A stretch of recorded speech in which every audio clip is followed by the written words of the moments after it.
Tonight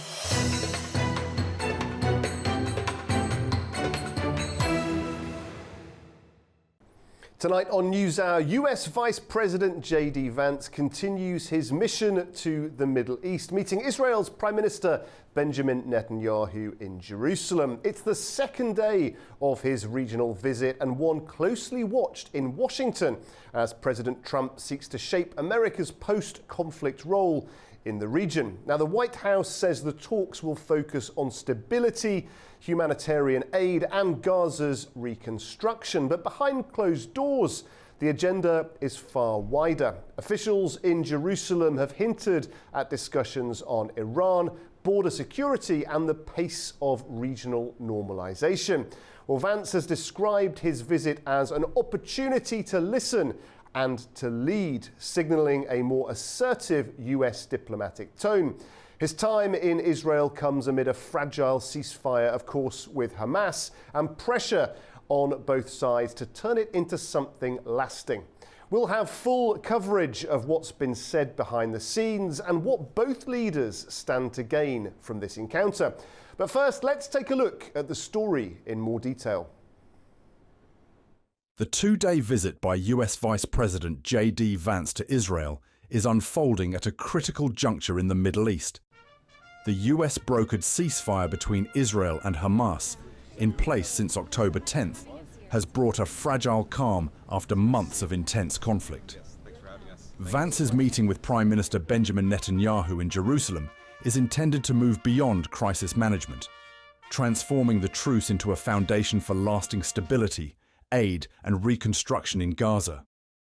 One of the key results of the ceasefire has been the return of several bodies of Israeli hostages held by Hamas. Israeli authorities have now confirmed the identities of 2 more bodies transferred this week, bringing the total to 15. Another 13 are still expected to be returned under the terms of the agreement. These exchanges, while symbolic of progress, highlight the lingering pain and political complexity surrounding the conflict's aftermath. Despite the reduction in violence, the central challenges remain unresolved. Vance has acknowledged the difficult road ahead, from ensuring Hamas's disarmament to establishing who will govern Gaza in the post-war phase. For Israel, the debate over humanitarian access and border control has reignited political divisions within Netanyahu's coalition.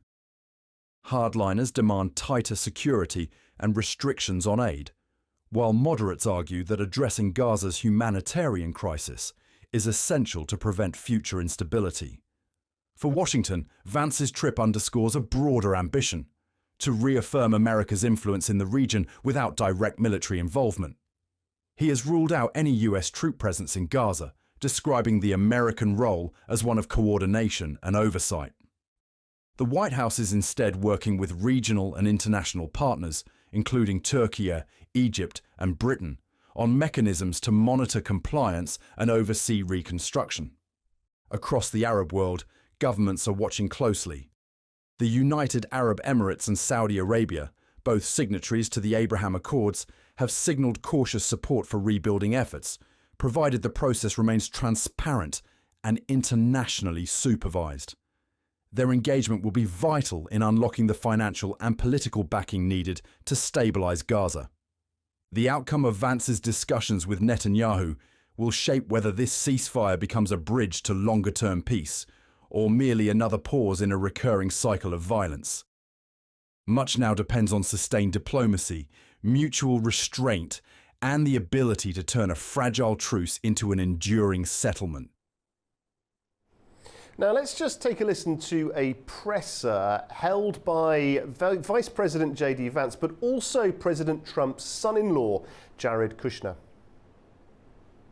Good afternoon, everybody. It's great to have you. Look, I think that we are 1 week into President Trump's historic peace plan in the Middle East, and things are going, frankly, better than I expected that they were. This is a very, very tough situation. You have 2 peoples, 2 enemies who have fought a very tough conflict against each other. You have a terrorist organization on one hand that murdered a lot of innocent people. You've got an Israeli army that was defending itself on the other that has learned a lot over the past couple of years. And then, of course, you have an innocent civilian population in Gaza that's caught in the middle. But we're here at the Civilian Military Cooperation Center, which we are announcing the opening of. You have Israelis and Americans working hand in hand to try to begin the plan to rebuild Gaza, to implement a long-term peace, and to actually ensure that you have security forces on the ground in Gaza, not composed of Americans, who can keep the peace over the long term. So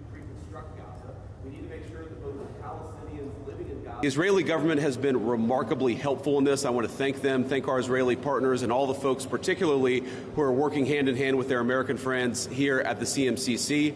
And number two, I want to say that there is this weird attitude I've sensed in the American media and the Western media where there's almost this desire to root for failure, that every time something bad happens, that every time that there's an act of violence, there's this inclination to say, oh, this is the end of the ceasefire, this is the end of the peace plan. It's not the end. It is, in fact, exactly how this is going to have to happen when you have people who hate each other, who have been fighting against each other for a very long time. We are doing very well. We are in a very good place. We're going to have to keep working on it, but I think we have the team to do exactly that.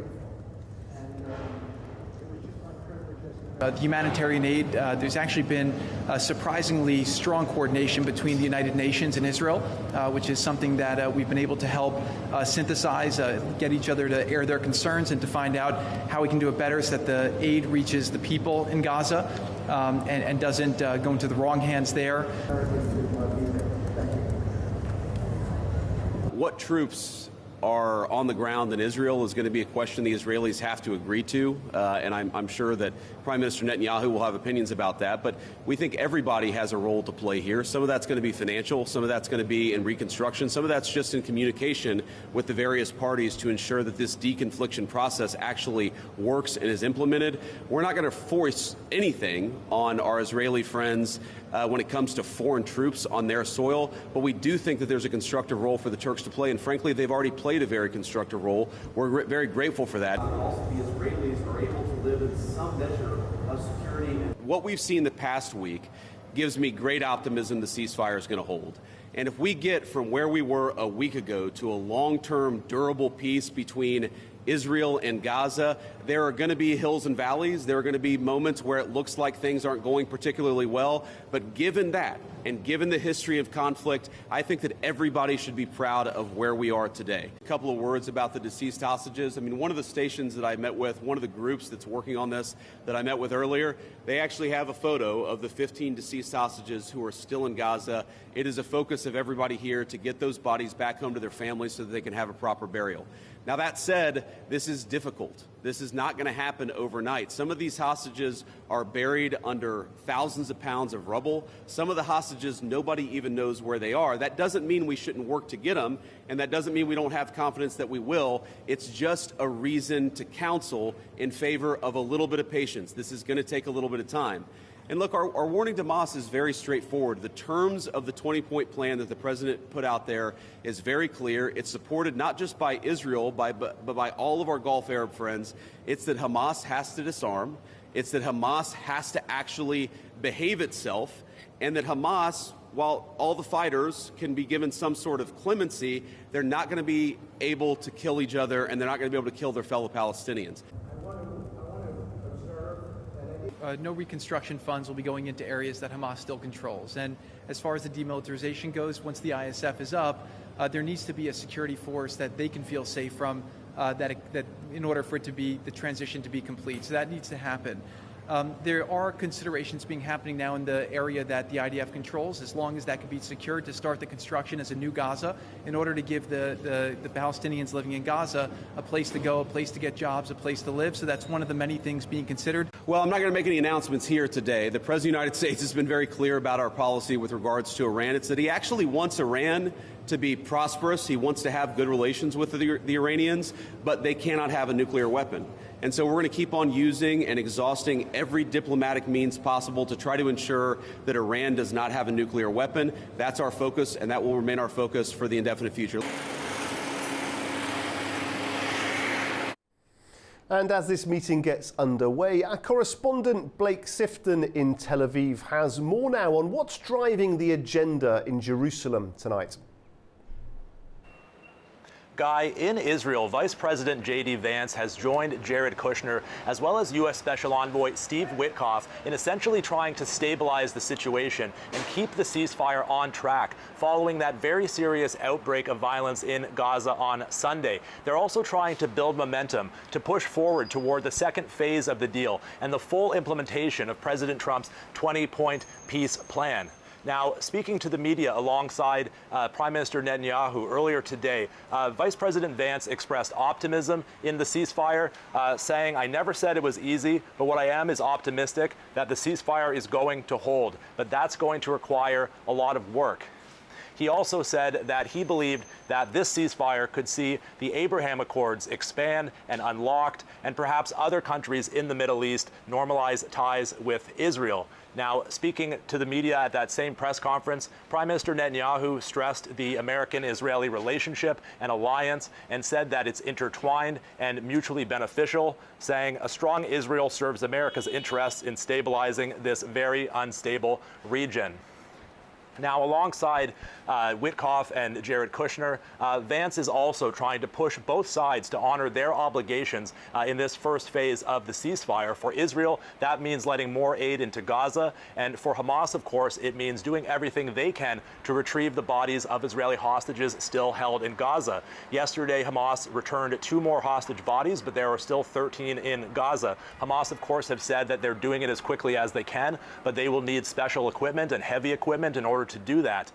Now, yesterday, J.D. Vance spoke when he was announcing the opening of a ceasefire monitoring and implementation center in southern Israel that will be staffed by U.S. military members as well as other representatives of other militaries. And he addressed the hostage body issue. He said that it's going to be difficult to retrieve them, that it's not going to happen overnight, and that they are buried under rubble, and in some cases no one knows where they are. But he was confident that all the bodies would be returned. Now, while they're here, Vance, Witkoff, and Kushner are also trying to push toward the second phase of this deal, but there are some serious obstacles that need to be overcome. Chief among them is the disarming of Hamas. Hamas has shown no willingness to disarm, and Vance acknowledged that that would be a tough task, and yesterday when asked, said that there was no timeline for when Hamas must disarm by. He also addressed this international stabilization force that is meant to enter Gaza and assist with the demilitarization of Gaza. When that force will be deployed, when it will be assembled, who will participate are still major questions. He said that many countries have shown a willingness and a desire to participate, but that U.S. forces would not be on the ground in Gaza. So as Vice President Vance wraps up his talks in Jerusalem, both Washington and Tel Aviv will be watching very closely for signs of progress. The ceasefire may have halted the fighting, but the diplomacy has only just begun. What happens next on reconstruction, governance and regional cooperation will determine whether this moment becomes a turning point for Gaza's future or simply another chapter in a long and uneasy peace. Well, that is all we have time for on this edition of NewsHour. From all of us here at A News, thank you for watching.